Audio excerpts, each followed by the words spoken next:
திருவிருந்து ஆராதனை எடுக்க போறவங்க சீடி ஊதி தள்ளிட்டு கம்மின்னு எடுக்க போனீங்க, வியாதி வரும், மரணம் வரும். வசனம் சொல்லுது. நான் சொல்றேன் இயேசுவின் நாமத்தினால செத்து போயிருவீங்க ஐயா. வியாதி வந்து படிக்கல ஆயிருவீங்க. விளையாடாதுங்க. ரட்சிக்கப்பட்டு மனம் திரும்பிதான் திருவிருந்து ஆராதனை எடுக்கணும். துணிகரமா பாவத்தை செய்துட்டு நீங்களும் ஆட்கள் போய் திருவிருந்து எடுக்க கூடாது. அதனாலதான் திருவிருந்து ஆராதனைக்கு ஆயத்த ஜபம்னு வச்சிருக்காங்க.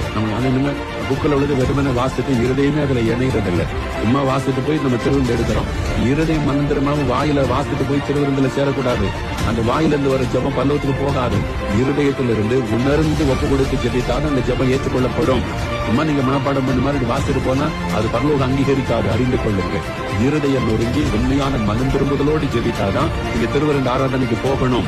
துணிகரமா செஞ்சிடக்கூடாது. அல்லது ஆண்டவர் அடுத்த மாசம் எடுத்துக்கொள்றேன், இந்த பரிசுத்தப்படுத்துங்க, இதை சரிப்படுத்துறேன்னு ஒப்பு கொடுங்க. அல்லது நான் இங்க போய் நான் ஒப்புரவாகிறேன், இந்த கசப்பு வேண்டாம் ஒப்பு கொடுத்து போய் எடுக்கலாம். அதுக்குதான் நல்ல டைம் கொடுக்கப்படுகிறது ஜெபிக்க. அதை கூட நிருசாரமா செய்கிற கிறிஸ்தவர்கள் நிறைய பேர். இனி அறிந்து கொள்ளுங்க. நீ ரட்சிப்புக்கு ஒப்பு கொடுக்காம இஷ்டப்படி பாவத்துல வாழ்ந்துட்டு பைபிள் வாசிகளை ஜோமம் பண்ணதில்லை. நான் திருவிருந்து எடுக்கிறேன், நீ முன்னால போனேன். நான் சொல்றேன், நீ வசனத்தின் விட உனக்கு வியாதி வரும், மரணம் வரும், செத்து போயிருவ. தம்பி கவனம்.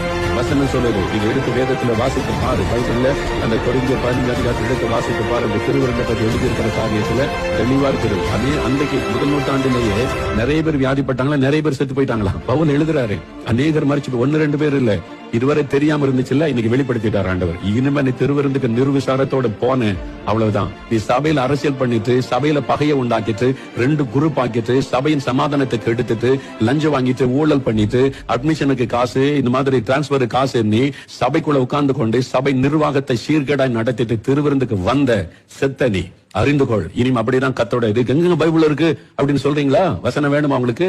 பைபிள்ல நீங்க நல்லா அறிந்து கொள். புதிய ஏற்பாடு, பழைய ஏற்பாடு இல்ல, புதிய ஏற்பாட்டுல பவுல் அதை குறித்து தெளிவாய் சொல்லுகிறார். அதனால இதை குறித்து நீங்க தெளிவா அறிந்து கொண்டு உங்களை ஒப்பு கொடுத்து ஜெபம் பண்ணி நீங்க 1 கொரிந்தியர் 11ஆம் அதிகாரம் 29, 28 பாருங்க. 28ல இருந்து வாசிக்கிறேன். வசனத்தை கவனிங்க. எந்த மனுஷனும் தன்னைத்தானே சோதித்தறிந்து இந்த அப்பத்திலே புசித்து இந்த பாத்திரத்திலே பானம் பண்ண கடவன்.